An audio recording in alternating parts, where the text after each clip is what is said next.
Special fancy diet लेनी शुरू करी, आपने प्रोटीन शेक लेने शुरू किए, आपने जुम्बा शुरू कर दिया, आपने एक्सरसाइज शुरू कर दी। ठीक है, हो सकता है महीने में 1 किलो 2 किलो 3 किलो वजन कम हो जाए आपका, लेकिन होता क्या है, कभी तो छोड़ोगे ना। कभी तो प्रोटीन शेक छोड़ोगे, कभी तो ये जुम्बा छूटेगा आपसे। क्योंकि आप कोई फिल्म एक्ट्रेस तो हो नहीं, आप कोई मॉडल तो हो नहीं कि आपकी रोजी रोटी है और आपको रोज सुबह जुम्बा करने जाना ही जाना है, रोज सुबह जिम जाना ही जाना है। यहाँ पर मैक्सिमम लोग जो बैठे हुए हैं वो कौन से लोग हैं? ये सिंपल सरल हाउस वाइफ्स बैठी हुई हैं यहाँ पर। यहाँ पर गृहस्थ लोग बैठे हुए हैं, जिनके पास में बहुत सारी जिम्मेदारियां हैं। पति की जिम्मेदारी है, बच्चों की जिम्मेदारी है, सास ससुर की जिम्मेदारी है, समाज की जिम्मेदारी है। यहाँ पर वो लोग नहीं बैठे हुए जिनको सुबह उठ के बस सीधे जिम निकल जाना है, सीधे जुम्बा पे निकल जाना है। तो जब कभी भी आप छोड़ोगे जुम्बा, जब कभी भी आप ये एक्सरसाइज छोड़ोगे, जब कभी भी आप एरोबिक्स छोड़ोगे, जब कभी भी आप प्रोटीन शेक लेना छोड़ोगे, क्या होगा उसके बाद में? उसके बाद में इमीडिएटली आप देखेंगे 3 किलो कम हुआ था, 6 किलो बढ़ गया। होता है ऐसा? बिल्कुल होता है ऐसा। और जब ऐसा होता है तो उस समय आपको एक बहुत बड़ा फ्रस्ट्रेशन महसूस होता है कि मेरे तो दसियों हजार रुपए चले गए, मेरे तो 20,000 चले गए, मेरे तो 30,000 चले गए, और इस 30,000 के बाद में मुझे मिला क्या?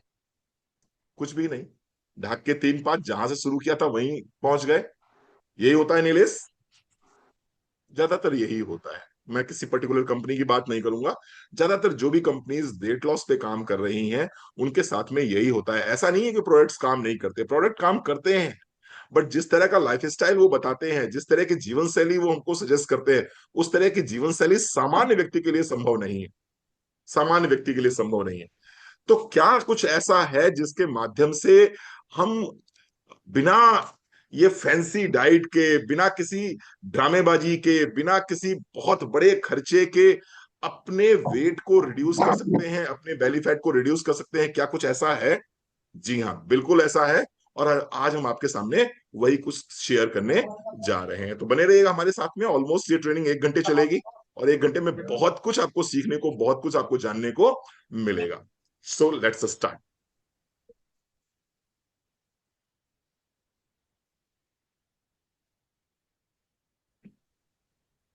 साथियों, weight gain is not just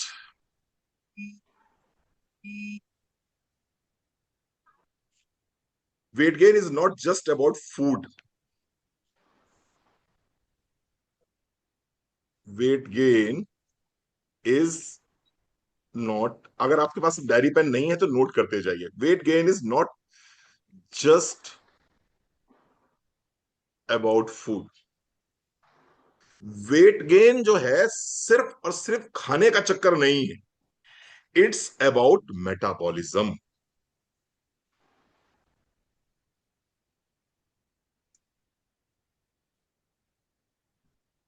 it's about metabolism.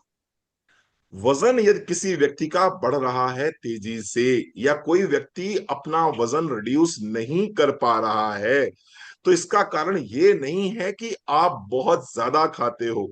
इसका सिंपल सा एक कारण है कि आपका मेटाबॉलिज्म सही स्थिति में नहीं है, आपका मेटाबॉलिज्म ठीक नहीं है।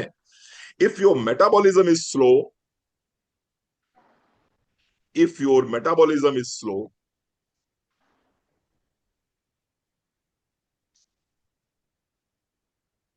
अगर आपका मेटाबॉलिज्म स्लो है, even healthy fat can turn into fat. Even, थोड़ा सा आप लोग साइलेंट रहेंगे तो अच्छा रहेगा। एक minute. Even healthy fat, even healthy food turns into fat.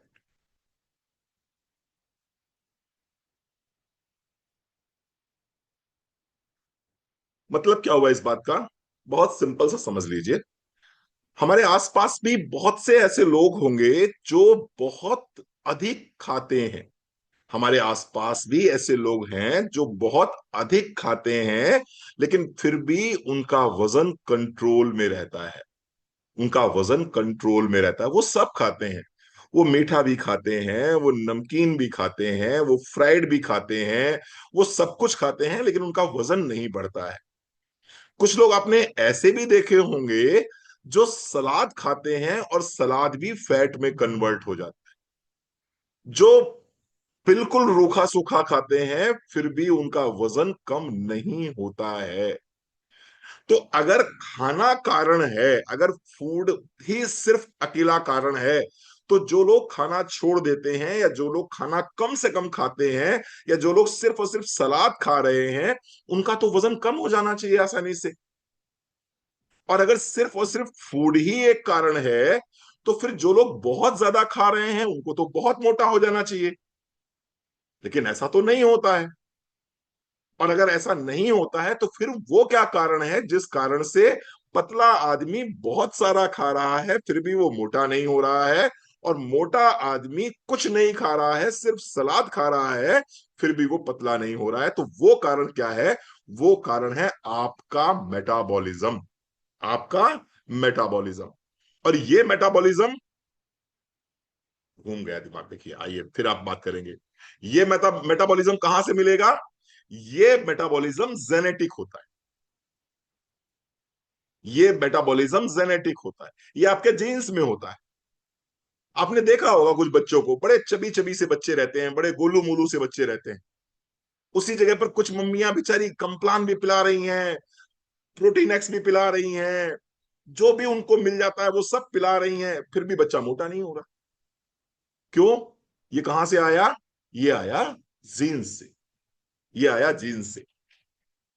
भगवान कृष्ण बड़ा अच्छा बोलते हैं भगवत गीता में, तत्व वित्त महाबाहो गुण कर्म विभागयो गुणा गुणेशु वर्तन्ते इति मत्वाना सज्जते। मतलब यह है कि प्रत्येक व्यक्ति जो इस जगत में है, जो इस संसार में है, वो अपने गुणों के अधीन है। और इन गुणों को किसने दिया है? इन गुणों को मैंने दिया है। यानी कि प्रत्येक व्यक्ति जो इस जगत में आ रहा है वो अपने अपने गुण लेके आ रहा है, और वो गुण उसके जीवन पर्यंत बदले नहीं जा सकते हैं, और ना ही हमें बदलना चाहिए। आपको समाज में बहुत से ऐसे लोग मिलेंगे जो बहुत कम बात करते हैं, इंट्रोवर्ट होते हैं। क्या उनसे किसी ने कहा है तुम इंट्रोवर्ट हो जाओ? ना, ये उनका स्वभाव है। ये उनका स्वभाव है। कुछ लोग ऐसे होते हैं जो बहुत बोलते हैं, चुप नहीं रहते। क्या उनसे किसी ने कहा है बहुत बोलो? नहीं साहब, वो उनका अपना स्वभाव है। गुणा गुणेश वर्तन्ते इत्मत्वाना सज्जते। तो इसी तरह से मेटाबॉलिज्म भी कहां से आएगा? आपको जेनेटिक होता है। जेनेटिक होता है। जेनेटिक इन द सेंस, थोड़ा आयुर्वेद में समझते हैं, वात पित्त कफ के दृष्टिकोण से समझते हैं। जिनका शरीर वातज होगा, जिनके शरीर में वात की प्रधानता होगी, ऐसा व्यक्ति कभी भी मोटा नहीं हो सकता, ये चाहे कुछ भी खा ले। जिसका शरीर पित्त प्रधान होगा, ऐसा व्यक्ति ना मोटा होगा ना पतला होगा। ना मोटा होगा ना ये पतला होगा, यानी कि सामान्य होगा। इसका इसका बीएमआई जो है 25 26, 25 26, 23 24, 25 26 के इर्द गिर्द रहेगा। इन्हीं में से एक प्रकृति होती है कफज। कफज। अगर व्यक्ति कफज प्रकृति का है, अगर व्यक्ति कफज प्रकृति का है, तो कफज प्रकृति वाला व्यक्ति हवा भी खाएगा तो वो फैट की तरह काम करेगा। वो हवा भी खाएगा तो फैट की तरह काम करेगा। वो पानी भी पीता है तो घी का काम करता है। और इन्हीं कफज प्रकृति वाले व्यक्तियों के आधार पे एक वेट लॉस इंडस्ट्री तैयार कर दी गई है, और कई हजार करोड़ की इंडस्ट्री है ये, जो ये कफज प्रकृति वाले लोगों के दम पर चल रही है। और कफज प्रकृति वाले लोगों को एक लुभाया लुभाया जाता है कि आप ये प्रोटीन शेक पी लो, आप ये फैट बर्नर पी लो, आप ये वाली चाय पी लो, आप ये वाला काढ़ा पी लो, इससे आप पतले हो जाओगे। पतला तो व्यक्ति होता नहीं है, हाँ कंपनियां जरूर मोटी होती चली जा रही हैं। सही बोल रहा हूं? चंदन जी ठीक बोल रहा हूं? वो पतला नहीं होता है, कंपनियां मोटी होती चली जा रही हैं। हजारों करोड़ों की कंपनियां बनती चली जा रही। चलिए आइए बात करते हैं, तो क्या इसको चेंज किया जा सकता है? हाँ, थोड़ा बहुत। थोड़ा बहुत चेंज किया जा सकता है, थोड़ा बहुत बदला जा सकता है, थोड़ा बहुत इसको अपडेट किया जा सकता है। आइए समझते हैं। If your weight if your weight increasing even without overeating,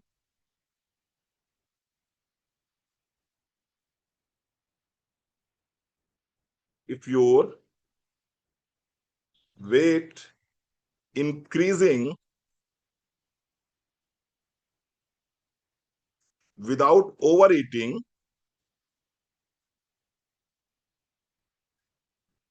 अगर बिना एक्स्ट्रा खाने खाए आपका वजन बढ़ रहा है, is your belly fat stubborn and not going away,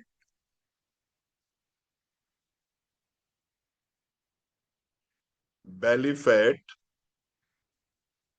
stubborn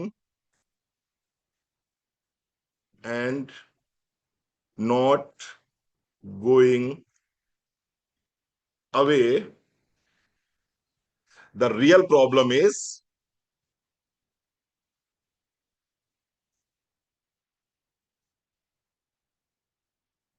not, the real problem is not metabolism, the real problem is metabolism, the real problem is metabolism, not calorie. इसको बहुत अच्छे से समझ लीजिए आप। अगर आपका वेट लगातार बढ़ता चला जा रहा है, लगातार बढ़ता चला जा रहा है बिना ओवर ईट किए, अगर आपका बेली फैट स्टबन हो गया है और ये जा ही नहीं रहा है, एक्सरसाइज भी कर रहे हैं आप, सब कुछ कर रहे हैं, फिर भी नहीं जा रहा है, तो रियल प्रॉब्लम कैलोरीज नहीं है, रियल प्रॉब्लम आपका खाना नहीं है, रियल प्रॉब्लम है आपका मेटाबॉलिज्म, आपका मेटाबॉलिज्म। ये इतनी देर से मैं एक वर्ड यूज कर रहा हूं, मेटाबॉलिज्म, मेटाबॉलिज्म। आपको पता है मेटाबॉलिज्म होता क्या है? What is metabolism? What is metabolism? अगर पूछा जाए कि भैया मेटाबॉलिज्म आप बोल रहे हो रणवीर सर, ये मेटाबॉलिज्म है क्या? What is metabolism? Metabolism is a process by which our food converts into energy. Metabolism वो प्रोसेस है जिस प्रोसेस में हमारा खाना ऊर्जा में कन्वर्ट होने लगता है, जिस प्रोसेस के तहत हमारा खाना ऊर्जा में कन्वर्ट होने लगता है, उस प्रोसेस को हम क्या बोलते हैं? उस प्रोसेस को हम बोलते हैं metabolism. Metabolism, metabolism, metabolism is just like engine speed. Metabolism जो है आपकी बॉडी के इंजन की स्पीड है। मेटाबॉलिज्म आपके बॉडी की इंजन की स्पीड है। तो अगर इंजन की स्पीड फास्ट होगी तो क्या होगा? अगर इंजन की स्पीड फास्ट होगी तो क्या होगा? फैट बर्निंग होगी। अगर इंजन की स्पीड फास्ट होगी, ज्यादा फ्यूल कंज्यूम होगा, ज्यादा फ्यूल कंज्यूम होगा तो फैट क्या होगा? फैट बर्न होगा। और अगर इंजन की स्पीड क्या होगी? स्लो होगी। अगर इंजन की स्पीड स्लो होगी तो क्या होगा? तो फैट बर्निंग नहीं होगा, फैट स्टोरेज होगा। फैट आपकी बॉडी में स्टोरेज होगा। क्लियर हो रही बात आपको मेरी? यस, ये है metabolism. Metabolism, the speed by which your food converts into energy is called metabolism. Metabolism slow हो गया मतलब फैट स्टोर होगा, मेटाबॉलिज्म फास्ट हो गया मतलब आपका फैट क्या होगा? वो बर्न होना स्टार्ट हो जाएगा। तीन तरह के मेटाबॉलिज्म होते हैं, three types of metabolism, three types of metabolism, three types of metabolism. पहला मेटाबॉलिज्म क्या होगा? क्या क्या खाते हैं आप? Carbohydrate, carbs, carbs metabolism. Carbs जब मेटाबोलाइज होंगे तो किसमें कन्वर्ट होंगे? जब कार्ब मेटाबोलाइज होगा, जब कार्बोहाइड्रेट मेटाबोलाइज होता है तो किसमें कन्वर्ट होता है सुष्मिता, बताओ? एनीबडी? जब आपकी बॉडी का कार्ब मेटाबोलाइज होता है तो किस में कन्वर्ट होता है? वेरी गुड, बहुत बढ़िया। Anybody else? थोड़ा सा और, थोड़ा साइंटिफिक, थोड़ा सा और स्पेसिफिक। नहीं नहीं सुष्मिता, अभी और ट्रेनिंग लो। जब कार्बोहाइड्रेट कन्वर्ट होगा, मेटाबोलाइज होगा, तो वो कन्वर्ट होगा ग्लूकोज में। कार्बोहाइड्रेट किसमें कन्वर्ट होता है? ग्लूकोज में। और ये ग्लूकोज किसमें कन्वर्ट होता है? अगेन एनर्जी में। यस, बिल्कुल ठीक बात। तो कार्बोहाइड्रेट जब मेटाबोलाइज होगा तो किसमें कन्वर्ट होगा? ग्लूकोज में। और ग्लूकोज किसमें कन्वर्ट हो जाएगा? एनर्जी में कन्वर्ट हो जाएगा। फैट मेटाबोलाइज होगा तो किसमें कन्वर्ट होगा? फैट मेटाबोलाइज होगा तो किसमें कन्वर्ट होगा? थोड़ी थोड़ी सी जानकारी रहेगी तो क्या होगा, आप लोगों से बात इजीली कर पाओगे। फैट मेटाबोलाइज होगा तो किसमें कन्वर्ट होगा? ऑफ कोर्स फैटी एसिड में कन्वर्ट होगा। वेरी गुड, बहुत बढ़िया, that's great, super. Chandra ma'am, fatty acids में कन्वर्ट होगा। और फैटी एसिड्स भी क्या करेगा? फैटी एसिड भी आपका एनर्जी में कन्वर्ट होगा आगे चलकर। फैटी एसिड्स भी एनर्जी में कन्वर्ट होंगे। प्रोटीन मेटाबोलाइज होगा तो किसमें कन्वर्ट होगा? प्रोटीन मेटाबोलाइज होगा तो किसमें कन्वर्ट होगा? प्रोटीन मेटाबोलाइज होगा तो कन्वर्ट होगा अमाइनो एसिड्स में। अमाइनो एसिड्स में थोड़ी थोड़ी जानकारी रखेंगे तो मजा आएगा थोड़ा सा, है? तो कार्ब्स कन्वर्ट होंगे किसमें? ये किसमें चेंज होगा? ग्लूकोज में। ग्लूकोज में। और ग्लूकोज किसमें कन्वर्ट होगा? एनर्जी में, ऊर्जा में। जो आपको ताकत मिलती है, जो आपको एनर्जी मिलती है, वो कैसे मिलती है? कार्बोहाइड्रेट जो बॉडी में मेटाबोलाइज होता है। उसके बाद में फैट कन्वर्ट होगा तो किसमें कन्वर्ट होगा? Fat metabolism. ये किसमें कन्वर्ट होगा? फैटी एसिड्स में। फैटी एसिड्स में। और ये अगेन, ये भी एनर्जी में कन्वर्ट होगा। अरे भाई, आपको आपके माता पिता दूध दही खिलाते थे कि नहीं खिलाते थे? अच्छे परिवारों में वंदना जी, घी चुपड़ी रोटियां मिलती थी कि नहीं मिलती थी? आपकी रोटी पे घी लगाया जाता था नहीं लगाया जाता था? वो घी क्यों लगाया जाता था? लोग कहते थे ये घी दूध खाए हुए बच्चे हैं, ये दूध दही खाए हुए बच्चे हैं। यानी कि इनसे क्या मिलता था? एनर्जी मिलती थी आपको, ऊर्जा मिलती थी आपको। रोटी से कार्बोहाइड्रेट मिला, वो किसमें कन्वर्ट हुआ? ग्लूकोज में। और ग्लूकोज किसमें कन्वर्ट हुआ? एनर्जी में। जो ऊपर घी लगा होता था वो कन्वर्ट होता था फैटी एसिड्स में। और फैटी एसिड्स में कन्वर्ट होने के बाद अगेन वो एनर्जी में कन्वर्ट होता था। अगेन वो एनर्जी में कन्वर्ट होता था। अगेन यही फैटी एसिड्स जो है आपके सेल मेम्ब्रेन को बनाने के काम आते थे, आपकी कोशिकाओं की दीवारों को बनाने के काम आते थे, तमाम तरह के बॉडी में हॉर्मोन्स का निर्माण करने में काम आते थे। ठीक है?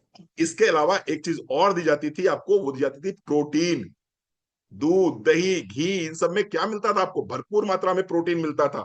और प्रोटीन क्यों देते थे? क्योंकि प्रोटीन कन्वर्ट होता था अमाइनो एसिड्स में। और ये अमाइनो एसिड्स आपके मसल्स को बनाने के काम आते, मसल बिल्डिंग में काम आते थे। अभी भी याद होगा, जितने जिम जाते हैं सब मसल बिल्डिंग करते हैं। Muscle building and cell repairing में, या मसल रिपेयरिंग में ये काम आते हैं। ठीक है? तो तीन तरह के मेटाबॉलिज्म होते हैं। अगर ये प्रॉपर तरीके से होते रहे, अगर ये प्रॉपर तरीके से होते रहे तो कोई इशू नहीं है।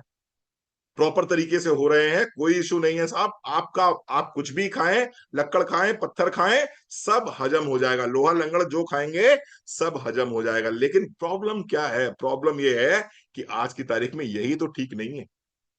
यही तो ठीक नहीं है, और इसी के ठीक ना होने की वजह से तमाम तरह के चैलेंजेस आ रहे हैं। कैसे मालूम पड़ेगा अच्छा आपका मेटाबॉलिज्म कम है? आप कह सकते हो कि रणवीर सिंह मेरा मेटाबॉलिज्म तो बहुत बढ़िया है, मेरा मेटाबॉलिज्म तो बहुत बढ़िया है। आइए बात करते हैं science of slow metabolism. Science of slow metabolism. Sign of slow metabolism. कैसे मालूम पड़ेगा आपका मेटाबॉलिज्म स्लो है या हार्ड फास्ट है? अगर आपका वजन लगातार बढ़ता जा रहा है, तो ये बता रहा है कि आपका मेटाबॉलिज्म स्लो है।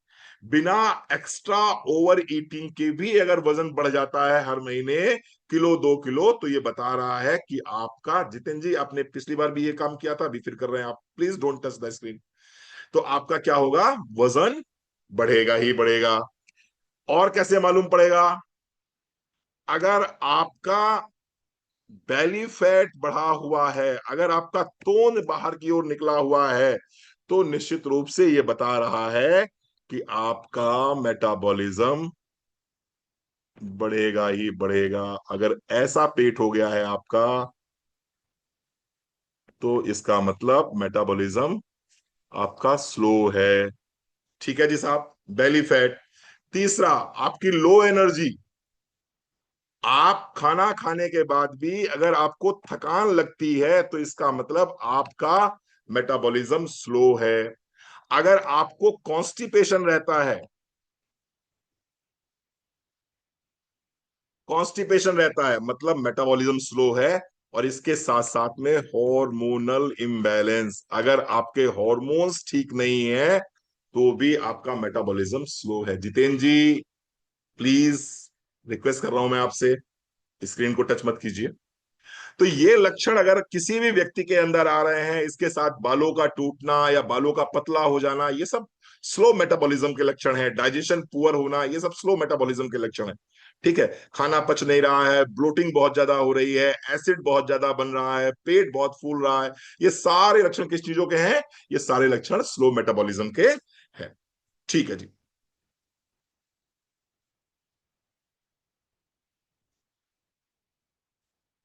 रूट कॉजेस क्या है इसके, क्यों क्यों होता है ये। आइए हम अपने टॉपिक पे आ रहे हैं, बस 2 मिनट रुक जाइए, पहले समझ लीजिए क्यों ऐसा हो रहा है। इंसुलिन रेजिस्टेंस अगर किसी को है, यानी कि आपके शरीर में जो ग्लूकोज है, वो ग्लूकोज अगर कोशिकाओं तक नहीं पहुंच पा रहा है बिकॉज ऑफ इंसुलिन रेजिस्टेंस, तो मेटाबॉलिज्म स्लो हो जाएगा ही जाएगा। कोई भी व्यक्ति जो बहुत अधिक कार्ब्स लेता है, जिसकी बॉडी में बहुत ज्यादा ग्लूकोज बनता है, और ये ग्लूकोज एक एक कोशिका तक पहुंच जाना चाहिए, लेकिन अगर ये ग्लूकोज कोशिका तक नहीं पहुंच पा रहा है, तो होगा ये कि ये ग्लूकोज ब्लड में सर्कुलेट करता रहेगा, और इसी स्थिति को कहते हैं इंसुलिन रेजिस्टेंस। इंसुलिन रेजिस्टेंस, तो रूट कॉज में क्या आ गया, पहला आया इंसुलिन रेजिस्टेंस, पहला आया इंसुलिन रेजिस्टेंस। दूसरा, अब ये इंसुलिन रेजिस्टेंस होता है जिन लोगों को, उनको फैटी लिवर हो जाता है, या ये कहें कि जिनको फैटी लिवर होता है उनको इंसुलिन रेजिस्टेंस हो ही जाता है। दूसरा कारण है, जिनका लीवर फैटी है उनको इस तरह के इश्यूज होते ही होते हैं।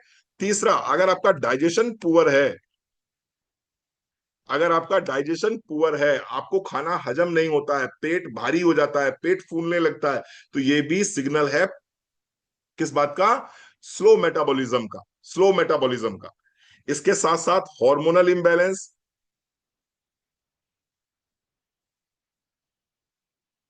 एक बात बताइए, कौन सी डिजीज आप, कौन सी डिजीज ऐसी है जो डायरेक्टली मेटाबॉलिज्म पे इंपैक्ट करती है, कोई ऐसी बीमारी का नाम बताइए जो डायरेक्टली आपके मेटाबॉलिज्म को बिगाड़ती है, जिसका डायरेक्ट संबंध। वेरी गुड देवदीप जी, वेरी गुड, शाबाश शाबाश बच्चे शाबाश, देवदीप बहुत अच्छे से समझती है इस बात को।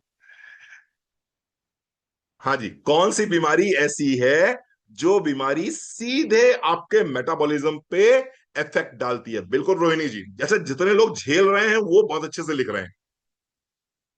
जिनको जिनको इश्यू है, जिनको जिनको इश्यू है उनको सब पता है, उनको बहुत अच्छे से गहराई से पता है। यस, अगर किसी व्यक्ति को हाइपोथायराइडिज्म है, अगर किसी व्यक्ति को हाइपोथायराइडिज्म है, तो वो डायरेक्टली आपके मेटाबॉलिज्म को इंपैक्ट करती है, आपके डायरेक्टली मेटाबॉलिज्म को खराब करती है। तो हार्मोनल इंबैलेंस, और इसके साथ साथ में एक चीज और है, और उसको बोलते हैं क्रॉनिक इन्फ्लेमेशन। तो ये 4 चीजें हैं। अगर आपकी बॉडी में लगातार इंटरनल स्वेलिंग बनी हुई है, तो भी आपका मेटाबॉलिज्म स्लो हो जाएगा। तो पहले समझने का प्रयास तो करें कि मेटाबॉलिज्म हमारा स्लो हुआ क्यों है।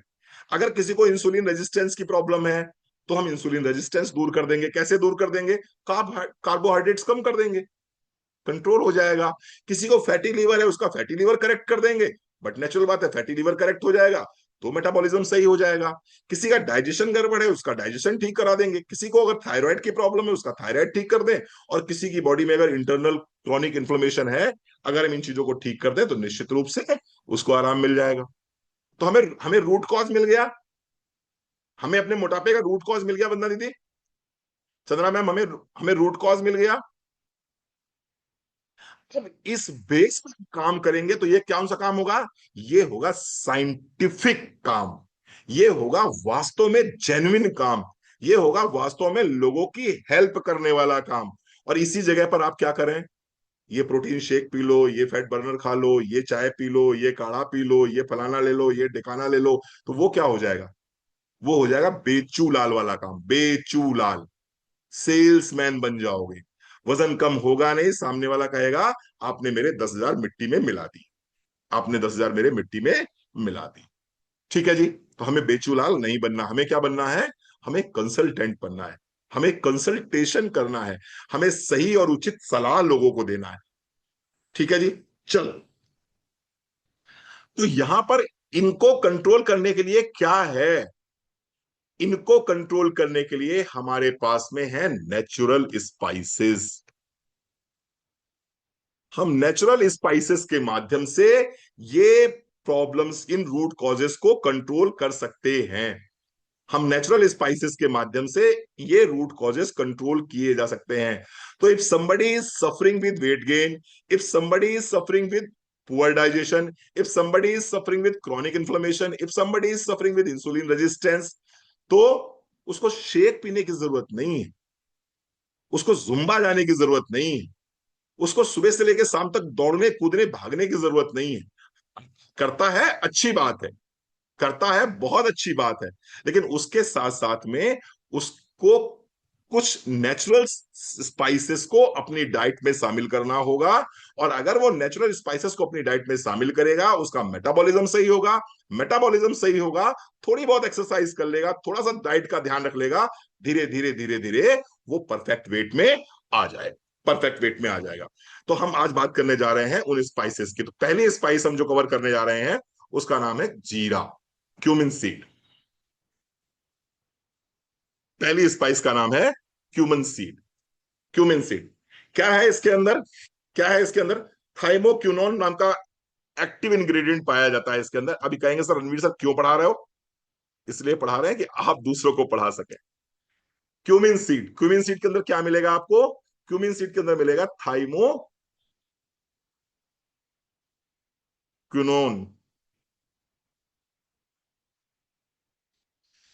थाइ थाइमो थाइमो है, MO है यहां पर। इसके अंदर मिलता है थाइमोक्यूनोन नाम का एक्टिव इंग्रेडिएंट। और ये थाइमोक्यूनोन आपका 15%, अगर 3 महीने आप ले लेते हैं, अगर 3 मंथ्स इसको ले लेते हैं, तो ये 15% आपके बॉडी वेट को खत्म कर देता है। 15% बॉडी वेट को, बॉडी फैट को खत्म कर देता है। क्यूमिन सीड आपके पास होना चाहिए। ओरिजिनल क्यूमिन सीड यदि आपके पास में है तो ये 3 महीने के अंदर 15% बॉडी फैट को खत्म करने की क्षमता रखता है। रखता है। कैसे करता है काम? ये क्या काम करता है आइए समझते हैं। सबसे पहले तो ये करता है आपका इंसुलिन सेंसिटिविटी को बढ़ा देता है। तो जो इंसुलिन रेजिस्टेंस की वजह से वेट बढ़ रहा था, ये क्या करता है? इंसुलिन इंसुलिन सेंसिटिविटी को इंक्रीज कर देता है। इंसुलिन सेंसिटिविटी को इंक्रीज कर देता है, पहला काम। दूसरा काम, ये फैट को ऑक्सीडेशन में हेल्प करता है। जो आपकी बॉडी का फैट है उसको ऑक्सीडेशन में हेल्प करता है, फैट ऑक्सीडेशन में हेल्प करता है। ठीक है। तीसरा काम क्या करता है? गट लाइनिंग ठीक करता है आपकी, गट लाइनिंग को ठीक करता है। तो ये एक तो इंसुलिन की सेंसिटिविटी बढ़ा देता है। आप देखिए, अगर आपने नोट करा है तो रूट कॉजेज में जाइए, तो वहां मैंने क्या लिखा था, इंसुलिन रेजिस्टेंस। अब जीरा अगर आपने लिया तो ये इंसुलिन रेजिस्टेंस को कंट्रोल कर रहा है, इंसुलिन रेजिस्टेंस को खत्म कर रहा है, पहली चीज। दूसरी चीज, दूसरी चीज, पुअर डाइजेशन। पुअर डाइजेशन क्यों होगा? जब आपकी गट लाइनिंग ठीक नहीं होगी, ये क्या करेगा, गट लाइनिंग को ठीक करेगा। जब गट लाइनिंग को ठीक करेगा तो आपकी बॉडी में क्या होगा, आपकी बॉडी में न्यूट्रिशंस प्रॉपरली एब्जॉर्ब होंगे, न्यूट्रिशन प्रॉपरली एब्जॉर्ब होंगे, बॉडी एनर्जाइज रहेगी, बॉडी में एनर्जी रहेगी। जब एनर्जी रहेगी तो दौड़ भाग भी करेंगे, एक्सरसाइज भी करेंगे, चलेंगे फिरेंगे भी, कैलोरी बर्न होगा। तीसरी चीज मैंने बात करी थी क्रॉनिक इन्फ्लेमेशन की। जीरा जब गट लाइनिंग को ठीक कर देगा तो आपकी बॉडी में टॉक्सिन्स इंटर नहीं करेंगे, टॉक्सिन्स इंटर नहीं करेंगे तो इन्फ्लेमेशन नहीं बढ़ेगा। तो थाइमोकिनोन ने क्या कर दिया, इंसुलिन सेंसिटिविटी सही कर दी, फैट ऑक्सीडेशन सही कर दिया, गट लाइनिंग को ठीक कर दिया। पहला तो ये हो गया साहब आपका नेचुरल। और इसके साथ साथ क्या करेगा ये, इसके साथ साथ क्या करेगा, ये मेटाबॉलिज्म को बूस्ट करता है, बूस्ट मेटाबॉलिज्म, ये मेटाबॉलिज्म को बूस्ट करता है। दूसरा इसके अंदर क्या है, दूसरा कैरम सीड्स, कैरम सीड्स, दूसरा स्पाइस क्या है, कैरम सीड्स। क्या बोलते हैं इसको, आजवाइन, अजवाइन, आजवाइन नहीं, अजवाइन, है ना। किसी ने कहा कि साहब मुझे गैस बन रही है, तो वाइफ ने कहा आजवाइन ले लो। बंदा तुरंत खुशी खुशी गया और पूरा लेके चला आया। मैडम ने कहा ये क्यों लेके आए, बोले आप ही ने तो कहा था अजवाइन ले लो। तो वाइन नहीं है, अजवाइन है ये। ठीक है जी, चलो, बहुत पुराना जोक है। ये क्या करेगा साहब, इसके अंदर आपको मिलेगा थाइमोल। इसका एक्टिव इंग्रेडिएंट होता है थाइमोल, इसका एक्टिव इंग्रेडिएंट होता है थाइमोल। ये डाइजेस्टिव एंजाइम्स को रिलीज करने में बहुत हेल्प करता है,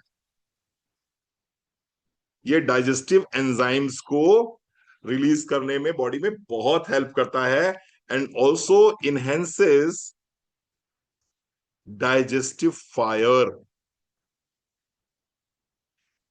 यानी कि जठराग्नि को बढ़ाने में ये बहुत हेल्प करता है। किसी भी व्यक्ति की जठराग्नि ही इस बात का आधार होती है कि उस व्यक्ति का डाइजेशन कैसा होगा। और ये कैरम सीड्स, अजवाइन जो है, इसके अंदर थाइमोल कंटेंट जो पाया जाता है, ये आपके बॉडी में वो डाइजेस्टिव एंजाइम्स रिलीज करने में हेल्प करता है जो खाने को पचाने में काम आते हैं, चाहे वो कार्ब्स हो, चाहे वो प्रोटीन हो, और चाहे वो फैट। इसके साथ साथ में ये डाइजेस्टिव फायर को बढ़ाने में हेल्प करता है। Of course, again that again activates metabolism,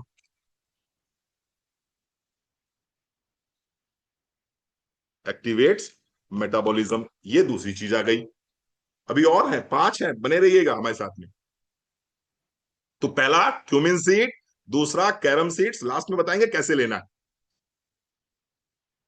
तीसरा, तीसरा सौंफ, यानी कि फेनल सीड,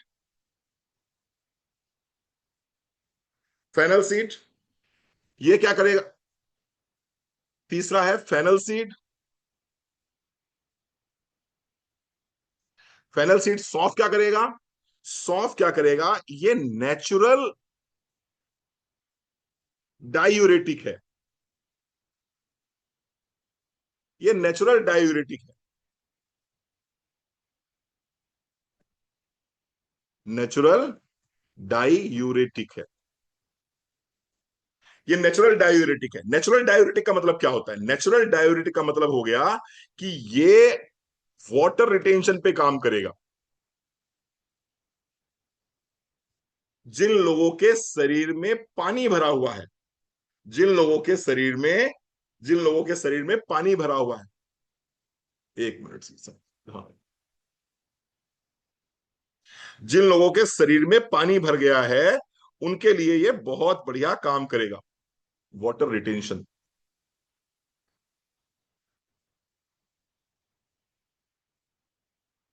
वाटर रिटेंशन, जिन लोगों के शरीर में पानी है, एक्स्ट्रा पानी है, जिनके शरीर में सूजन है, जिनके शरीर में फ्लूइड रिटेंशन हो रहा है, अगर कोई व्यक्ति सौंफ का पानी लगातार पीता रहता है तो उसके शरीर की सूजन खत्म हो जाती है, सूजन खत्म हो जाती है।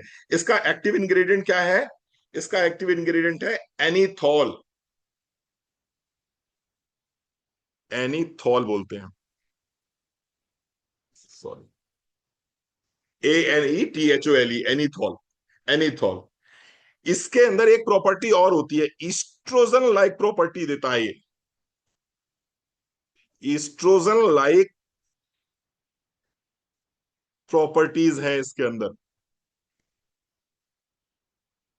तो ईस्ट्रोजन लाइक प्रॉपर्टीज होने की वजह से क्या करेगा ये? हार्मोनल इंबैलेंस अगर कहीं पर है तो वो सौंफ जो है उसको रूल आउट करने में हेल्प करेगा।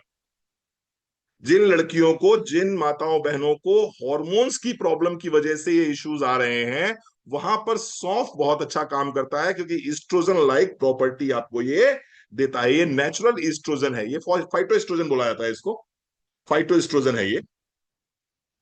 ठीक है साहब। इसके साथ साथ में और क्या काम करेगा ये? That also controls appetite. That also controls appetite, ये आपकी एपेटाइट को कंट्रोल करता है। ठीक है। इसके साथ साथ में और क्या करेगा ये? Improves gut health. Improves gut health.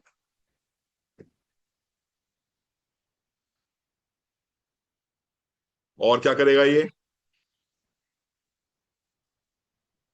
That soothes digestion.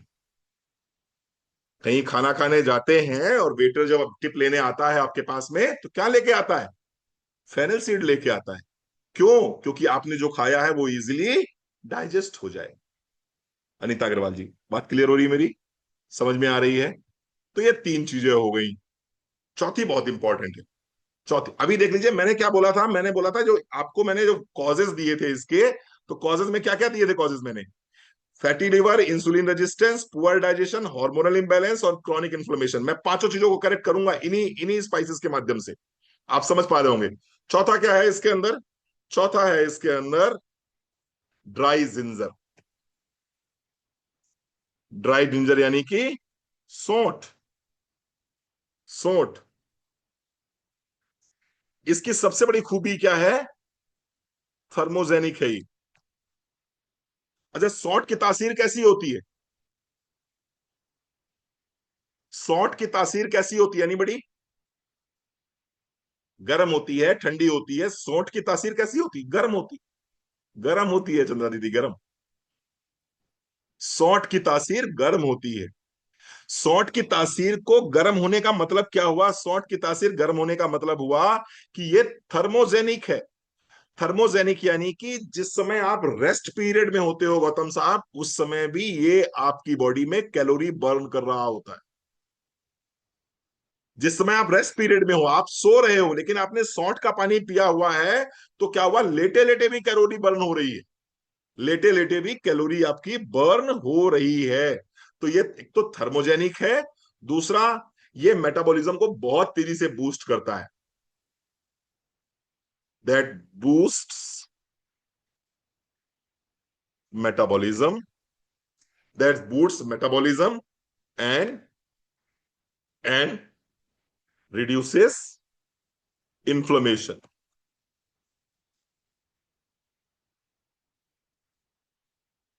आपकी बॉडी के इंटरनल स्वेलिंग को ये कम करता है। तो थर्मोजेनिक है यानी कि आपका रेस्ट पीरियड में भी आपका क्या करेगा? कैलोरी को बर्न करेगा, आपके मेटाबॉलिज्म को बढ़ाएगा और आपके इन्फ्लेमेशन को ये कम करेगा।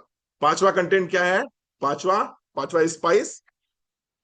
बहुत बढ़िया है ये स्पाइस, मैंने बहुत लोगों को ट्रीट किया है इस स्पाइस के दम पे। सिनामोन। क्या बोलते हैं इसको? दालचीनी। दालचीनी। सिनामोन सबसे पहले क्या करेगा? Controls blood sugar.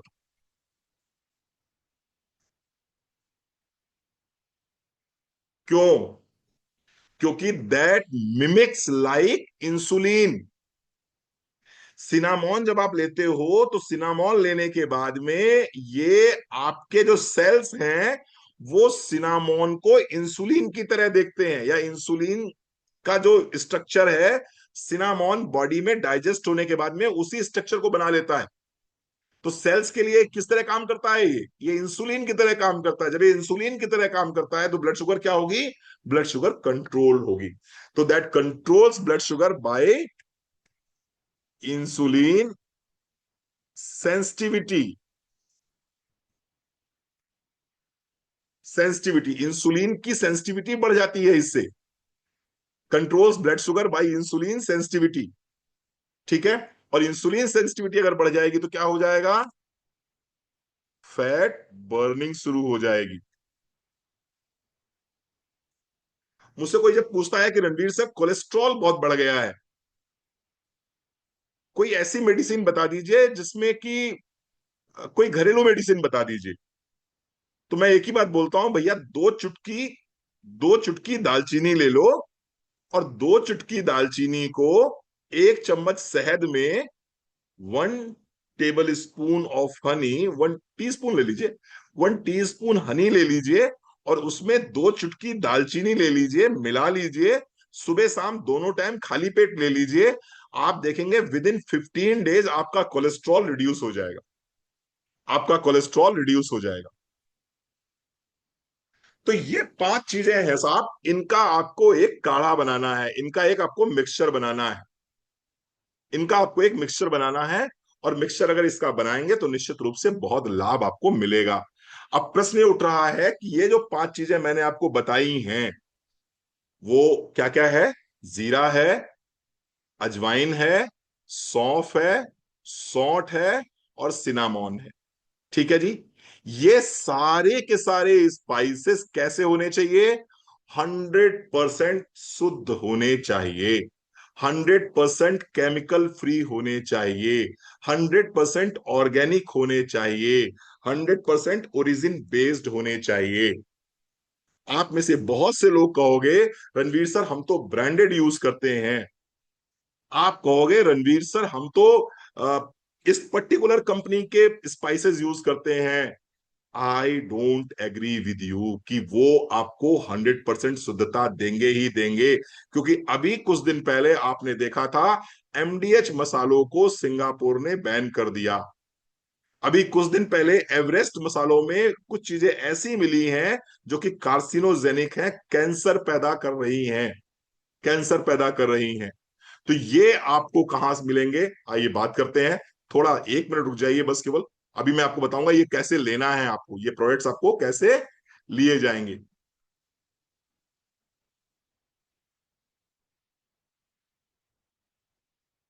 ठीक है, बहुत बढ़िया नीलेश जी, दैट्स ग्रेट, सुपर, अच्छी बात है, अच्छी बात है, अच्छी बात है। बस बस बस 1 मिनट रुक जाइए साहब।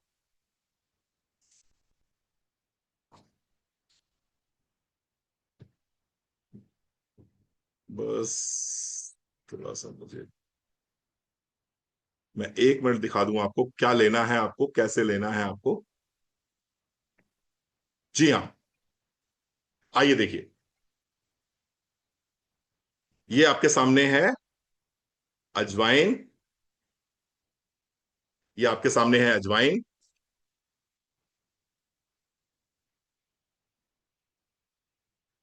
1 मिनट।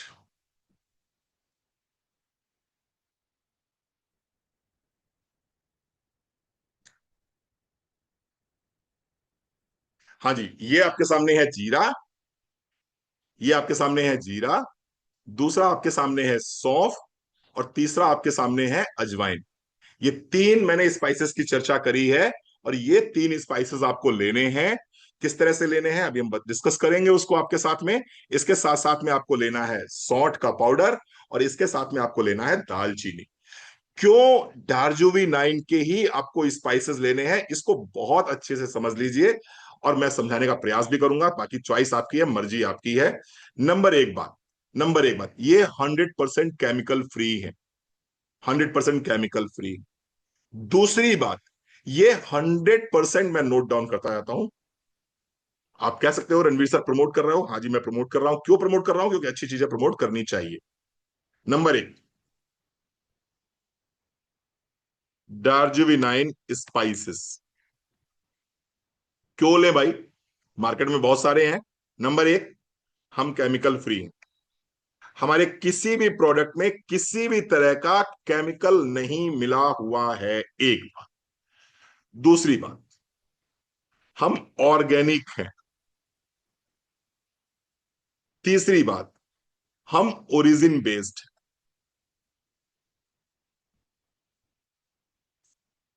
केमिकल फ्री है मतलब कि हमारे किसी भी स्पाइसेस में किसी भी तरह का एडल्ट्रेशन नहीं मिलेगा, आपको किसी भी तरह का ऐसा प्रिजर्वेटिव नहीं मिलेगा जो आपकी सेहत को नुकसान पहुंचाता होगा। किसी भी तरह की मिलावट आपको 100% नहीं मिलेगी, ये बात हम आपको लिख कर देते हैं। दूसरी बात, हमारे प्रोडक्ट्स ऑर्गेनिक है। ऑर्गेनिक मतलब ये है कि जहां भी इनकी फार्मिंग हुई है, फिर से ध्यान से सुनिएगा मेरी बात को, जहां भी इनकी फार्मिंग हुई है वहां पर किसी भी प्रकार का हर्बिसाइड पेस्टिसाइड्स पिछले 5 सालों में यूज नहीं किया गया है।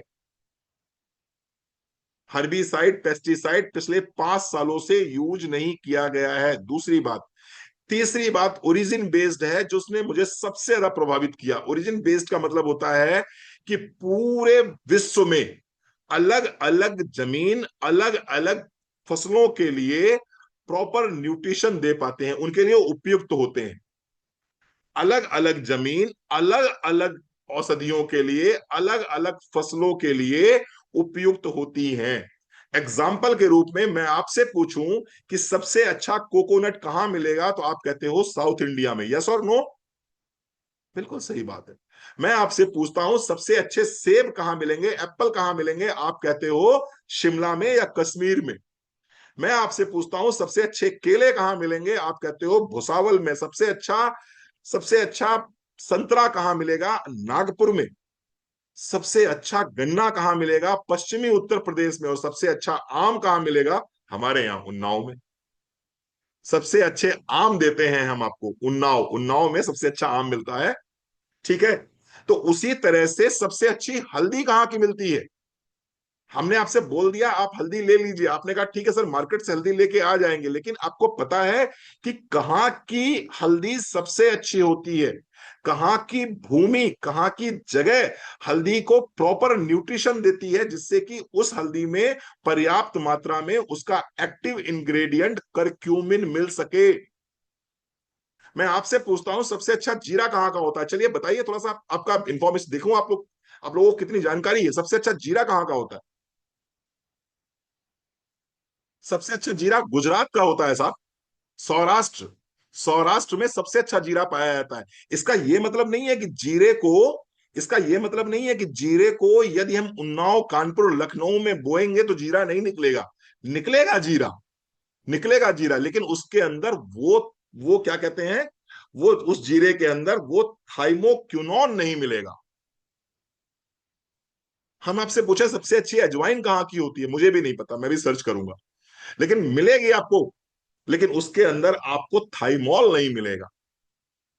सबसे अच्छी सौंफ कहाँ की होती है? हो सकता है आप अपने अपने अपनी क्यारी में उगा ले सौंफ, तो मिल जाएगी सौंफ आपको, लेकिन उसके अंदर आपको एनीथॉल नहीं मिलेगा। और काम तो यही करते हैं, काम तो यही करते हैं। बिल्कुल। हल्दी की मैं अगर बात करूं तो हल्दी के लिए आप अगर सर्च करेंगे तो बिल्कुल सही कहा, सीलम में सबसे अच्छी हल्दी होती है। सबसे अच्छी हल्दी होती है लौकाडोंग में। मेघालय में एक जगह पाई जाती है लौकाडोंग, लौकाडोंग में सबसे अच्छी हल्दी होती है, क्योंकि लौकाडोंग की भूमि जो है, जो जमीन है, वो उतने अच्छे न्यूट्रिशन दे पाएगी कि जिस हल्दी में 5% करक्यूमिन मिल सके। आप में से बहुत से लोग हमसे कहते हैं रणवीर सर हम तो खड़े मसाले लेके आते हैं। आप खड़े मसाले लेके आते हो, लेकिन क्या आपके मसाले ऑर्गेनिक हैं? Not sure. क्या आपके मसाले केमिकल फ्री हैं? Not sure. क्या आपके मसाले ओरिजिन बेस्ड है? सवाल ही नहीं उठता, सवाल ही नहीं उठता। तो वाई डार्जुविनाइन? डार्जुविनाइन इसलिए क्योंकि हम केमिकल फ्री हैं, ऑर्गेनिक हैं और ओरिजिन बेस्ड हैं। आपने कहा रणवीर सर हम कैसे मान लें? हम कैसे मान लें? क्योंकि दुनिया में जो भी अपना सामान बेचता है वो क्या कहता है कि हम कैसे हैं, हम द बेस्ट हैं। हम द बेस्ट हैं, हम कैसे मान लें आप द बेस्ट हो? चलिए आइए इसकी भी बात करते हैं, हम द बेस्ट हैं कैसे मानोगे आप, इसकी बात करते हैं। थोड़ी सी बात मुझे करनी है बस, उसके बाद फिर चलता हूं, बताऊंगा कैसे इनको यूज किया जाना है। ये देखिए आपके सामने, ये आपके सामने कुछ स्टैम्प्स दिखाई पड़ रहे हैं। ये देखिए इस पे बहुत अच्छी बात, ये हल्दी है हमारी, a pinch of purity, certified organic turmeric, caring for joints, superior antioxidant, protection from cancer, wonderful for skin and hair, nature ready health care, 5% organic, 5% guaranteed curcumin के साथ में। आप कहें सर कैसे माने, हम आपसे ही बोल रहे हो, ये तीन आपके सामने, चार आपके सामने स्टैंप दिखाई पड़ रहे हैं। देखिए ध्यान से इसको, देखिए ध्यान से। पहला स्टैंप है यूएसओए, यूएसओए ये है, यूएसओए जिसका मतलब होता है यूनाइटेड स्टेट ऑर्गेनिक एजेंसी, जिसका मतलब होता है यूनाइटेड स्टेट ऑर्गेनिक एजेंसी। ये क्या करती है संस्था, ये संस्था उन्हीं प्रोडक्ट को अपना स्टैंप देती है जिनकी फार्मिंग में पिछले 5 सालों में किसी प्रकार का हर्बिसाइड पेस्टिसाइड ना डाला गया हो। ये संस्था ये संस्था ये संस्था हाई स्टैंडर्ड ऑर्गेनिक फार्मिंग को सपोर्ट करती है। केमिकल फर्टिलाइजर्स इसमें यूज नहीं किए गए हैं, इसी बात के लिए यूएसओए ने हमें सर्टिफाइड किया है। किसी प्रकार का पेस्टिसाइड नहीं डाला गया है, इसलिए हमें यूएसओए ने सर्टिफाइड किया है।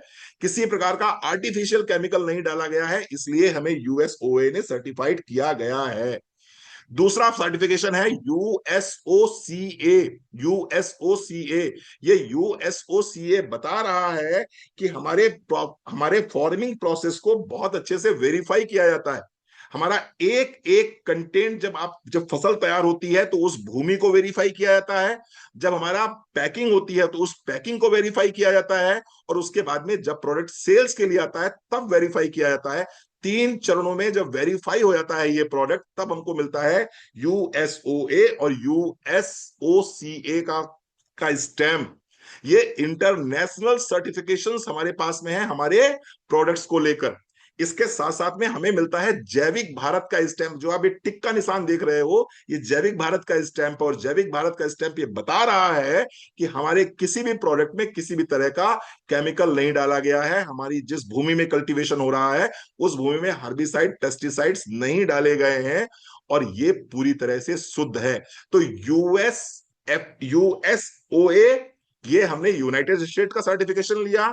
यूएसओसीए, ये यूनाइटेड स्टेट की प्राइवेट संस्था है जिसने भी सर्टिफाइड किया है। जैविक भारत भारत सरकार का एक स्टैंप है, भारत सरकार के तत्वाधान में मिलता है हमें, और भारत सरकार भी कह रही है कि हमारा प्रोडक्ट 100% ऑर्गेनिक है, ऑर्गेनिक है। अब आई होप इतना बताना पर्याप्त है, इतना आपको भरोसा दिलाना पर्याप्त है। मेरा मानना है जो खाएं शुद्ध खाएं, थोड़ा खाएं कम खाएं लेकिन शुद्ध खाएं, ऑर्गेनिक खाएं, केमिकल फ्री खाएं। ठीक है जी, चलो ये मैंने बताया, अब कैसे यूज करना है आइए इसकी बात कर लेते हैं। ठीक है जी, चलो।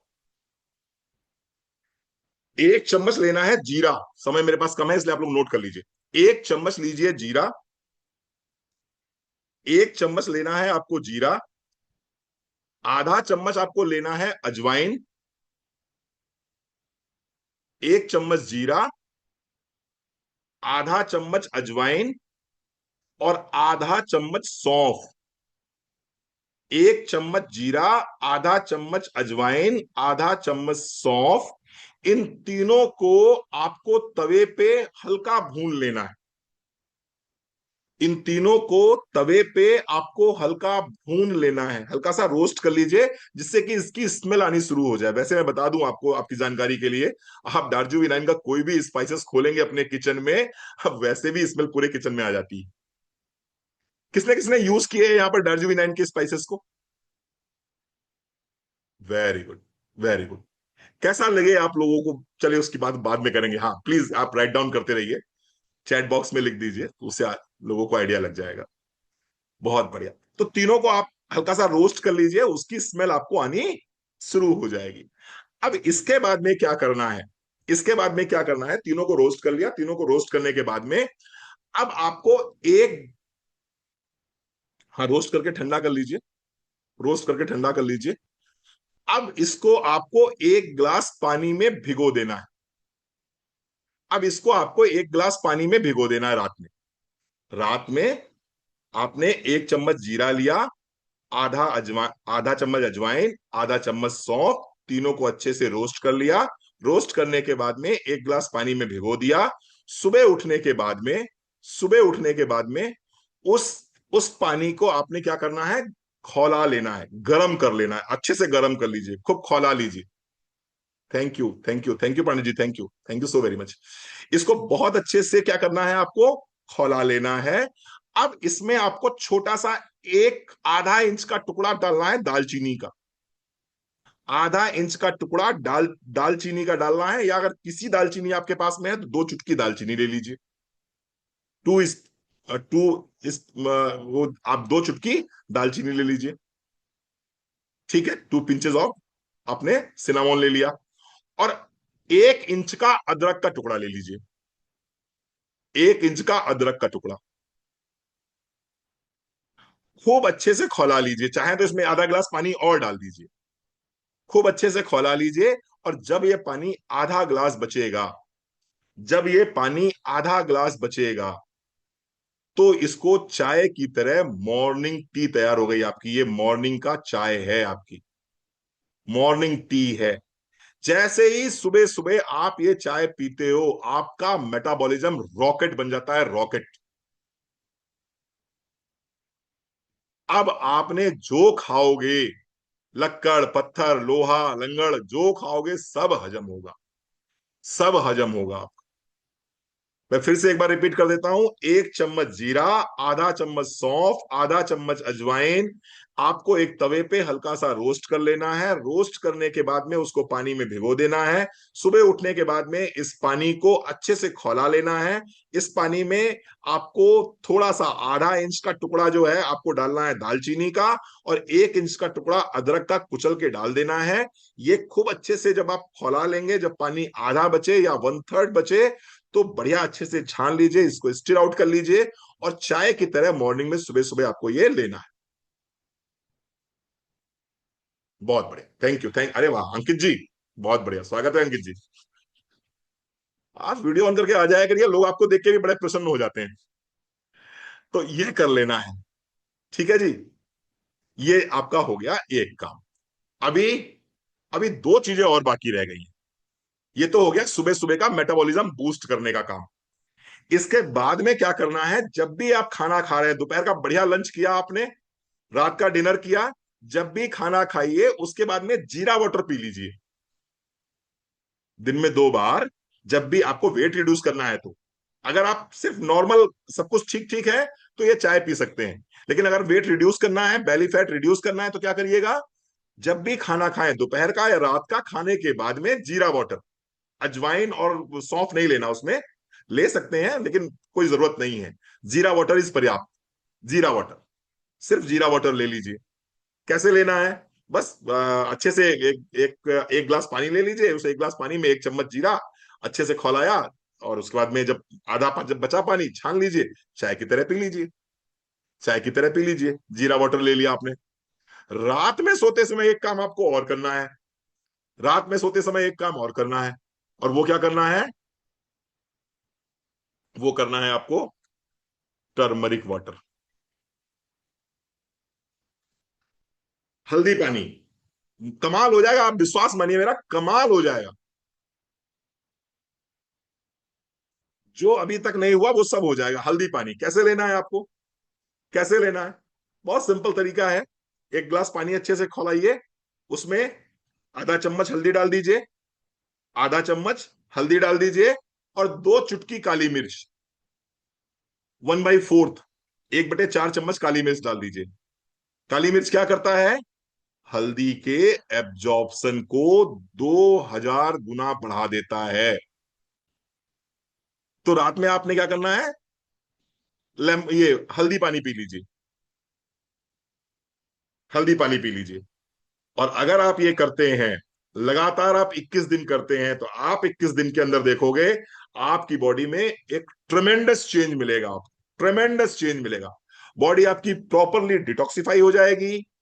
बॉडी में डिटॉक्सिफिकेशन प्रॉपरली हो जाएगा, बॉडी का इन्फ्लेमेशन कम हो जाएगा, सूजन कम हो जाएगी, शरीर हल्का लगना शुरू हो जाएगा, आपका आप एनर्जाइज फील करना शुरू कर दोगे, मतलब लाइक एनीथिंग, मजा आ जाएगा, मजा आ जाएगा। ठीक है जी। अगर आपने ये किया, आपने ये किया, और लेकिन ध्यान रखिएगा भैया, हल्दी डार्जुवी 9 की होनी चाहिए, क्योंकि 5% गारंटेड करक्यूमिन उसी के अंदर है। आप कहेंगे मैं खड़ी पिसवाता हूं, आप कहोगे मैं बैठी हुई पिसवाता हूं, आप कहोगे मैं लेटी हुई पिसवाता हूं, खड़ी बैठी लेटी से कोई लेना देना नहीं है। मतलब इस बात से है कि उसके अंदर करक्यूमिन का परसेंटेज कितना है। इन जनरल जो भी हल्दी आपके घर में है, उसके अंदर करक्यूमिन का परसेंटेज 1% या 1.5% मैक्सिमम होता है। और जो डब्बे वाली हल्दी लेके आते हो, उसके अंदर सिर्फ पीला पाउडर है, सिर्फ आपके खाने को कलर देता है, टेस्ट देता है, उसके अंदर करक्यूमिन नहीं होता है, क्योंकि उसका करक्यूमिन बाहर निकाल के करक्यूमिन की टैबलेट्स बना दी जाती हैं। उसका करक्यूमिन बाहर निकाल के करक्यूमिन की टैबलेट बना दी जाती है, वो अलग से बेची जाती हैं। जो डार्जिलिंग का। हाँ ममता जी, पूछिए। आप आप वीडियो ऑन करके आ जाइए, तो मैं आपको आपको अनम्यूट कर देता हूँ, आप पूछ सकते हैं। ये आप जो है, ये आप जब लेंगे हल्दी, तो इसके अंदर चूंकि बहुत अच्छी मात्रा में करक्यूमिन रहता है, और करक्यूमिन ही एक्टिव इंग्रेडिएंट है, पीला पाउडर एक्टिव इंग्रेडिएंट नहीं है। ठीक है। ये सिस्टम अगर आप यूज करते हैं, ममता तिवारी जी ध्यान दी, बस मैं आपको ओपन कर रहा हूं, 1 मिनट मुझे कंप्लीट कर लेने दीजिए। ये सिस्टम अगर आप यूज करते हैं, तो आपको क्या मिलेगा इसमें, सुन लीजिए। नंबर 1, 5 मिनट और दे दीजिए मुझे। दैट इंप्रूव्स डाइजेशन, आपका डाइजेशन बहुत अच्छा हो जाएगा। कैसे अच्छा हो जाएगा, क्योंकि बेटर न्यूट्रिएंट यूटिलाइजेशन हो जाएगा, क्योंकि बेटर न्यूट्रिएंट यूटिलाइजेशन हो जाएगा। आपके न्यूट्रिशन जो भी आप यूज कर रहे हो, वो प्रॉपरली बॉडी में यूज होंगे। दूसरा है, reduces insulin spikes. Insulin spikes की वजह से ही वजन बढ़ रहा है, तो इंसुलिन स्पाइक इससे कम हो जाएंगे, लेस फैट स्टोरेज। और इससे क्या होगा, फैट आपको चिपकेगा नहीं, less fat storage. Number 3, increases thermogenesis, चूंकि आपने इसके अंदर क्या डाला हुआ है, थर्मोजेनेसिस। चूंकि आपने इसके अंदर अदरक डाली हुई है और दालचीनी डाला हुआ है, ये क्या करेगा, इंक्रीजेस थर्मोजेनेसिस। थर्मोजेनेसिस बढ़ेगा, यानी कि आपकी बॉडी में नेचुरल तरीके से कैलोरी बर्न होनी शुरू हो जाएगी। बैठे हो लेटे हो तब भी कैलोरी आपकी स्पीडी बर्न होना शुरू हो जाएगी। तो इससे क्या होगा, more fat burning, more fat burning. Number 4, मैंने बताया था इन्फ्लेमेशन एक बहुत बड़ा कारण है, दैट रिड्यूसेस इन्फ्लेमेशन। कैसे, आपने टर्मरिक लिया हुआ है, तो इसकी वजह से क्या होगा, बेटर मेटाबॉलिक फंक्शन। इससे क्या होगा, आपका मेटाबॉलिज्म जो है वो बहुत बढ़िया हो जाएगा, बेटर मेटाबॉलिक फंक्शन। और पांचवा, सपोर्ट्स लीवर। ये जो है आपके लीवर को सपोर्ट करेगा, ये जो मैंने बताया है आपको फॉर्मूला आज, दैट सपोर्ट्स लीवर। पुरानी कंपनी में हमको इस बात के लिए मना किया जाता था कि आप ये मत बताइए, क्योंकि अगर ये बता दोगे तो लोग हमारे प्रोडक्ट नहीं खरीदेंगे। लेकिन अब हम आजाद हैं, और हमें जो पढ़ाना होगा हम वो पढ़ाएंगे। Better fat processing, fat, liver support हो जाएगा, तो क्या हो जाएगा, लीवर अच्छे से बाइल जूसेस बनाना शुरू कर देगा, लीवर अच्छे से बाइल जूसेस बनाना शुरू कर देगा, तो फैट इजिली डाइजेस्ट होना शुरू हो जाएगा, फैट इजिली डाइजेस्ट होना शुरू हो जाएगा, आप मोटे नहीं होंगे, बात खत्म। तो ये 5 मैंने फायदे बताए हैं, ये आपको निश्चित रूप से लाभ करेंगे ही करेंगे।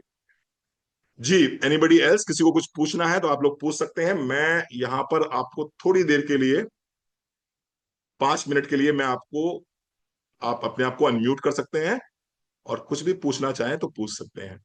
यस, एनीबडी, अगर किसी के मन में कोई सवाल है तो आप पूछ सकते हैं। सर मैं ममता बोल रही हूँ। जी ममता जी, स्वागत है आपका। सर, ये जो आपने पूरा प्रोसेसिंग बताया, ये मैंने हम्म। डिलीवरी के बाद यूज किया था तो काफी वेट कम हुआ था। बट उसके बाद मुझे जैसे हीट का प्रॉब्लम शुरू हो गया। जैसे जीरा भी की तासीर भी गर्म होती है, जिंजर भी गर्म जी होता है, अजवाइन भी गर्म होती है, दालचीनी भी जी गर्म होती है। जी जी। मतलब ये सब चीजें हीट प्रोटेक्ट रहती हैं हाँ मैं बॉडी समझ में। गया बात आपकी। अगर आपकी बॉडी उसके में हीट कारण ज्यादा कैसा है सर? मैम, वेट पित्त कम बढ़ा हुआ, हुआ नो है। डाउट। हाँ, हाँ। वेट कम हुआ सर, 100% हुआ। लेकिन छोड़ा उसके बाद वापस बढ़ गया। और मैं सेकंड, मेरी बॉडी में हीट बहुत हो गई उसके कारण। तो मैं उसके लिए आपसे पूछना चाहती हूँ कि अगर इस प्रोसेसिंग को मैं दोबारा फॉलो करूंगी, क्योंकि वो एज थी 32, बहुत कम एज थी, 30 के अंदर हमने किया तो वो कम जल्दी हो गया। लेकिन अभी एज बढ़ती है, इतना हीट होना, मतलब मुंबई तो आइए वैसे भी आइए गर्मी है, आंसर, आपको पता ही है। आइए आंसर करते हैं आपको, आपको आंसर करते हैं। यस, आपने यस। क्वेश्चन पूछा, आपको आंसर मिलेगा बढ़िया सा। ठीक है। बिल्कुल, बिल्कुल। आंसर ये है कि इसमें अगर किसी भी व्यक्ति को हीट ज्यादा लग रही है, किसी भी जी, व्यक्ति को हीट ज्यादा लग रही है, तो दो काम आप कर सकते हो। एक तो सौंफ की मात्रा बढ़ा दीजिए इसमें, सौंफ की मात्रा इसमें बढ़ा दीजिए। जो मैंने आधा चम्मच सौंफ बोला है आपको, वो आधा चम्मच सौंफ की जगह 1 चम्मच सौंफ कर दीजिए। और यहां पर अदरक तो थोड़ा ही है, कह रहा आधा आधा इंच का मैंने बताया है, हम्म, इतना नहीं होना चाहिए। हम्म, दालचीनी आप कम कर सकते हो, दालचीनी 2 चुटकी की जगह 1 पिंच कर सकते हो, 1 पिंच ओके। कर सकते हो दालचीनी को। अदरक को आप थोड़ा कम कर सकते हो। बाकी हाँ बाकी ठीक है, सौंफ बढ़ा दीजिए, पहला काम। दूसरा काम क्या करना है वो समझ लीजिए आप। दूसरा काम, जी, अपने खाने में घी की मात्रा बढ़ा दीजिए। देसी घी, देसी गाय का घी ममता जी जो है, वो थोड़ा सा बढ़ा दीजिए। क्योंकि देखिए मैं बताऊं आपको, वात को कंट्रोल करना है अगर आपको, तो आपको क्या चाहिए होगा? आपको चाहिए होगा तेल, तेल। अगर पित्त ओके, को कंट्रोल करना है तो आपको क्या चाहिए होगा? आपको चाहिए होगा घी। और अगर कफ को कंट्रोल करना है तो आपको क्या चाहिए होगा? आपको चाहिए होगा शहद। ये 3 चीजें ओके। आयुर्वेद बताती है, आयुर्वेद मानता है इस बात को। तो अगर आपकी बॉडी में हीट ज्यादा हो रही है, तो सौंफ की जी, मात्रा बढ़ा दीजिए और खाने में थोड़ा सा गाय का देसी घी प्रयोग करना स्टार्ट करें। हीट कंट्रोल हो ओके। जाएगी मैम। अच्छा सर, एक चीज और। ये जो हम सौंफ लेंगे, तो इससे एसिड तो नहीं रहेगा? सौंफ का पानी लेते हैं या कम नॉर्मली होगा मैम, भिगो के हम? कम होगा मैम। सौंफ जो है वो कम। एंटासिड का काम करता है। Okay, okay. सौंफ जो है वो तो उल्टा काम करता है, एंटासिड का काम करता है। जितना अच्छा सौंफ जी, लेंगे उतना एसिड आपका कम होता चला जाएगा। Okay, okay. ठीक है okay, ma'am. Thank you so much. Okay, सौंफ बढ़ा थैंक लीजिए। You so thank much. You. Anybody else? और किसी को कुछ पूछना है? सर, देखिए ममता जी ने ये तो क्लियर कर दिया, ममता जी ने ये तो क्लियर कर दिया कि ये फॉर्मूला काम करता है और सर्टेनली वेट रिड्यूस होता है। हंड्रेड और अगर percent weight hundred reduce, percent sir. तो इसका थैंक यू ममता जी, मेरी बात को आपने क्या कर दिया, एंडोर्स कर दिया। बहुत बढ़िया, नहीं थैंक सर, यू सो मैंने वेरी मच। 2-3 साल अच्छे से यूज किया है और अच्छा भी रिजल्ट रहा मुझे। दोनों बेबीज के बाद काफी कम हो गया था, लेकिन वही छोड़ना पड़ा क्योंकि कभी कभी बाहर वर्क के लिए जाते हैं। बट वही चलिए थोड़ा कोई हीट बात। का प्रॉब्लम था तो सोचा आज आपसे डिस्कस कर सौंफ ले इसको। सौंफ सौंफ बढ़ा दीजिए, गाय का देसी घी खाना शुरू कर दीजिए, अच्छे से कंट्रोल हो जाएगा। जी मैम प्लीज। बिल्कुल, बिल्कुल, thank you yes. Sir. Sir, I want सर, to tell two. हाँ, Sir, what you want to tell ma'am? in Bengal में कलकत्ता में क्या होता है? समर में they take one drink in the morning. मेथी मौरी जोल दे से, that is मेथी का सीड्स और सौंफ और उसके साथ बताशा देके रात में, बताशा या मिश्री देके रात में सोक करते हैं और सुबह में वो पानी पीती हैं, ठंडा हो जाता है दे से। So we can use that methi seeds का पानी भी ठंडे ठंडा कर सकता है ना सर? ये कलकत्ता में मेथी, हाँ सौंफ तो मैम बहुत अच्छा काम करता है। सौंफ तो काम हम्म, करता है, पर मेथी की तासीर थोड़ी सी गर्म होती है। मेथी को तो हम नहीं डायरेक्टली कह सकते हैं, लेकिन सौंफ जरूर निश्चित रूप से ओ, फायदा करता है।